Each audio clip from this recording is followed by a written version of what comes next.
Hello बच्चों, let's read the given question. The question says the period of vibration for a simple pendulum of length L is option A t equals to 2 pi L by G, option B given at t equals to 2 pi under root L by G, option C given at t equals to 1 by 2 pi L by G, option D given at t equals to 1 by 2 pi under root L by G. So for a particle that is vibrating, ठीक है ना, vibrating is also in part of oscillation only, ठीक, that is to and fro motion, and oscillation का एक part है SHM, ठीक है. So from here we can say for a particle performing SHM we know time period क्या आता है 2 pi under root k by m या फिर particle that is vibrating. अब यहाँ से we can say from this ये कब valid है, जब we can say force can be represented in terms of minus kx. Alright, अगर हम इस किसी भी फोर्स को दैट इज रिस्टोरिंग फोर्स को अगर हम इस फॉर्म में ले आए so we can directly write के टाइम पीरियड उसका 2 पाई अंडर रूट के बाय एम हो सकता है या होगा बेसिकली, ठीक है. So from this we will try to answer the given question. अब यहाँ से हमारे पास सिंपल पेंडुलम गिवन है. So let's suppose this is the simple pendulum we are drawing over here and this is the mean position. अब उसे हमने mean position से डिस्प्लेस कर दिया एंड वेरी ये जो एंगल हमने यहाँ पे लिया है ये वेरी स्मॉल है बिकॉज सिंपल हार्मोनिक को हमने क्या कंसिडर किया है कि it's been considered as to be straight line motion. So straight line में इसको रहने के लिए इसको हल्का सा डिस्प्लेस करना होगा हमें, ठीक है.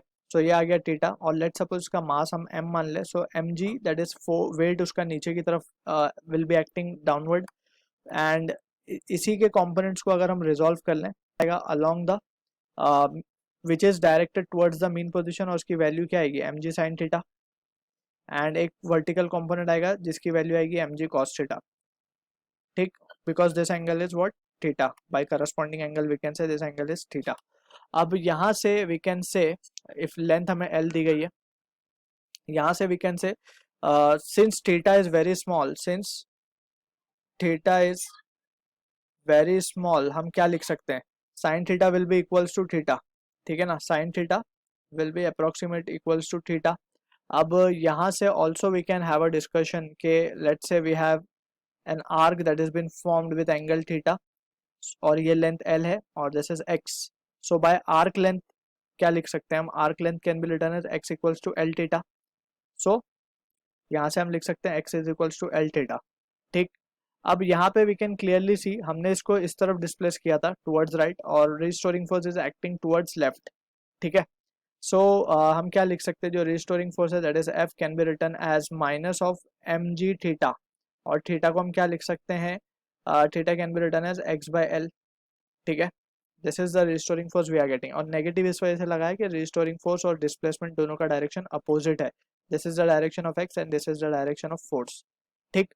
अब यहाँ से अगर हम देखें carefully so we can say this can be written as minus mg by l into x.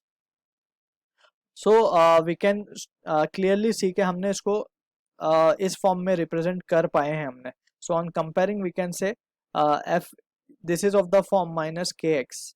सो यहाँ से हम क्या कह सकते हैं जो k की वैल्यू आएगी उसे हम क्या लिख देंगे therefore this implies that k is equals to mg by l, ठीक है. और हम इसको क्योंकि रिप्रेजेंट कर पाए इस फॉर्म में so we can write the time period that is it can be written as k, sorry it is m by k, ठीक है. So that's a mistake over there. So ये आता है m बाय k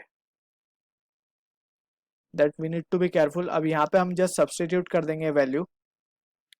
सो ये आ जाएगा हमारे पास M L upon M G that will give us the result as 2 pi under root l by g. So this is the answer to the question जो कि मैच होगा हमारा ऑप्शन बी के साथ. I hope you understood the solution. All the best.